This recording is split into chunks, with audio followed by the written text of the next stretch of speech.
Hello friends, ఈరోజు tomato చింతపండు రసం పెట్టి ఆలుగడ్డ ఫ్రై చేద్దాము.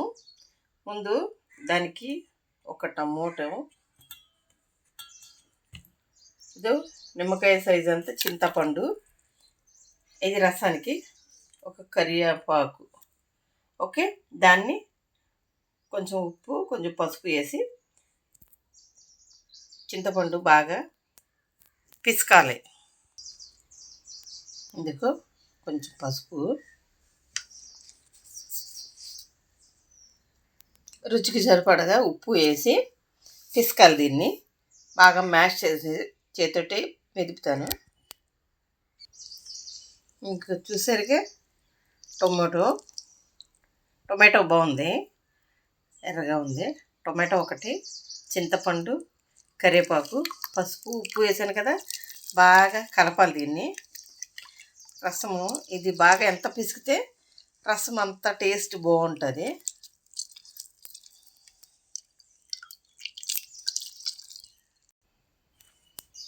ఇది పిసికాను కదా, దీనికి రుచికి సరిపడగా కారం వేసుకుందాము.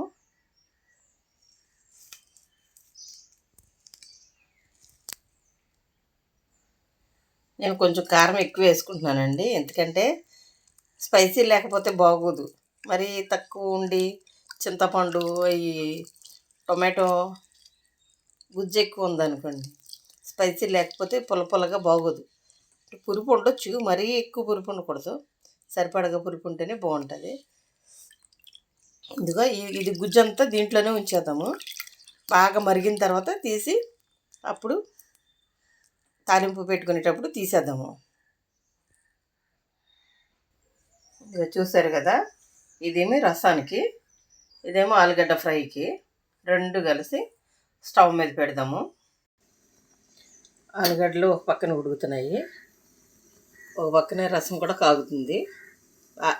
రసము ఎంత బాగా మరిగితే టేస్ట్ అంత బాగుంటుంది. ఓకే, ఇది ఇప్పుడే కదా స్టార్ట్ అయింది. అది ఎంత బాగా మరిగితే అంత టేస్ట్ బాగుంటుంది అన్నమాట. ఓకే, ఇదిగో ఆలుగడ్డ కూడా ఉడికిపోవచ్చింది. ఆలుగడ్డ ఆపేస్తాను. రసము అయిపోవచ్చింది. దానికి పోపు తాలింపు పెడదాము. పోపుకి కావలసిన వస్తువులు: కరివేపాకు, వెల్లుల్లిపాయ, ఎండుమిర్చి, జీలకర్ర, ఆవాలు, ఇంగువ. ఇప్పుడు తాలింపు వేద్దాము. ఇది కాగింది కదా, ఆయిల్ పోదాం. ఆయిల్ వేడెక్కింది, ఆవాలు జీలకర్ర వేద్దాము. ఇప్పుడు ఇంగువ వేద్దాము. ఇంగువ కొంచెం ఎక్కువ వేస్తేనే బాగుంటుంది.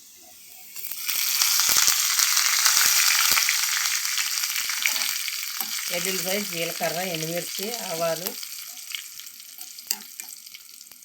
కరివేపాకు, ఇంగువ అన్నీ వేసాను. ఇప్పుడు తాలింపు తిరగమూత పెడదాం అటు అవతలకి.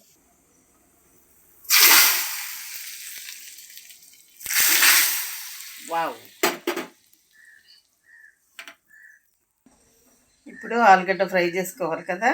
ఆలుగడ్డ అదిగో చిన్న చిన్న క్యూబ్స్ కింద కట్ చేసి పెట్టాను. అంటే హాఫ్ బాయిల్, ఫుల్ బాయిల్ చేయలేదు, హాఫ్ బాయిల్ చేసి క్యూబ్స్ కింద కట్ చేసి పెట్టాను. ఇదిగో అల్లం వెల్లుల్లిపాయ పేస్ట్ ఇప్పుడు ఆడిచ్చి పెడతానని చెప్పాను కదా, సో ఇందులో కొంచెం అల్లం వెల్లుల్లిపాయ పేస్ట్ వేద్దాము.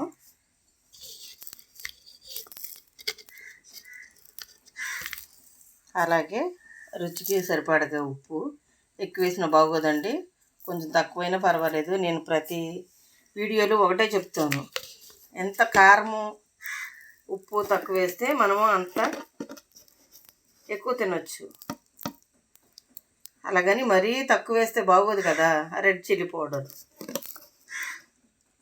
ఇది అదే ఏంటి గుంటూరు బళ్ళారి మిరపకాయలు కారము,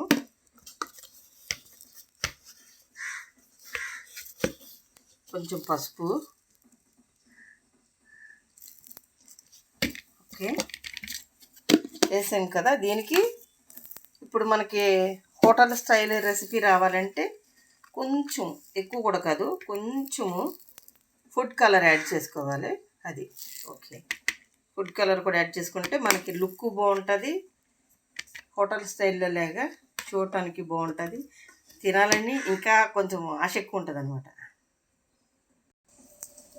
దీనికి కొంచెము కోటింగ్కి ఒక 1 స్పూను శనగపిండి, 1 స్పూను గోధుమ పిండి, 1/2 స్పూను మైదా పిండి, అలాగే కార్న్ ఫ్లోర్ స్టార్చ్ అది పౌడర్ అంటారు కదా, అది వేసి ఇప్పుడు మిక్స్ చేద్దాం. ఇప్పుడు సేమ్ బాణలి పొయ్యి మీద పెట్టుకొని ఆయిల్ పోసాను, హీట్ అవుతుంది. ఈలోపు పిండి ఇది ఆలుగడ్డ మిక్స్ చేసుకుందాము. ఇంకా కలుపుకున్నాను, రెడీ అయిపోయింది. ఇంకా ఆయిల్లో వేయాలి, డీప్ ఫ్రై చేద్దాం. ఆయిల్ ఇంకా హీట్ అవ్వలేదు, జస్ట్ ఇప్పుడే కదా వేసాను, కొంచెమే హీట్ అయింది. ఇది బాగా హీట్ అవ్వాలి, లేకపోతే కింద అంటికిపోతుంది. కొంచెం హీట్ అయిన తర్వాత వేస్తాను. హీట్ అయిందండి, ఇప్పుడు వేద్దాము.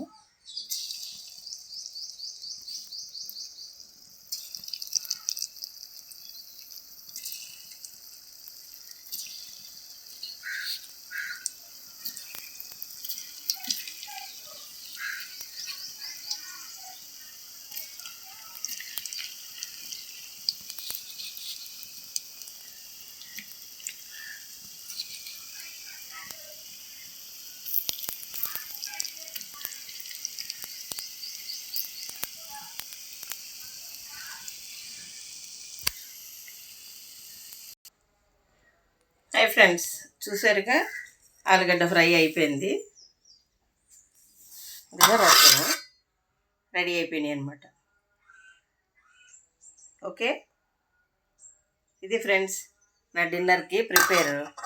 సో నా ఛానల్ కనుక మీకు నచ్చినట్లయితే లైక్ చేయండి, షేర్ చేయండి, సబ్స్క్రైబ్ చేయండి, బెల్ కొట్టండి. రెగ్యులర్గా మీరు లైక్ చేస్తూ ఉంటే మీ లైక్లే నాకు సపోర్టింగ్గా ఉంటాయి, అవే నాకు మోటివేషన్ అవుతాయండి. అందుకనే మీకు ఇన్నిసార్లు లైక్ చేయండి అని చెప్పేది. అందుకనే ఇట్లా లైక్ బటన్ ఉంటుంది కదా, ఆ లైక్ బటన్ నొక్కండి. ఆ లైక్ బటన్ నొక్కినందువల్ల నాకు కొంచెం సపోర్ట్ ఉంటుందండి. పదే పదే చెప్తున్నానని అనుకోవద్దు, ఇవి మటుకి చాలా బాగున్నాయండి. ఓకే, ఇదండి నా ఈరోజు మెను. ఎలా ఉందో మీకు నచ్చితే కామెంట్ కూడా పెట్టండి, నో ప్రాబ్లం.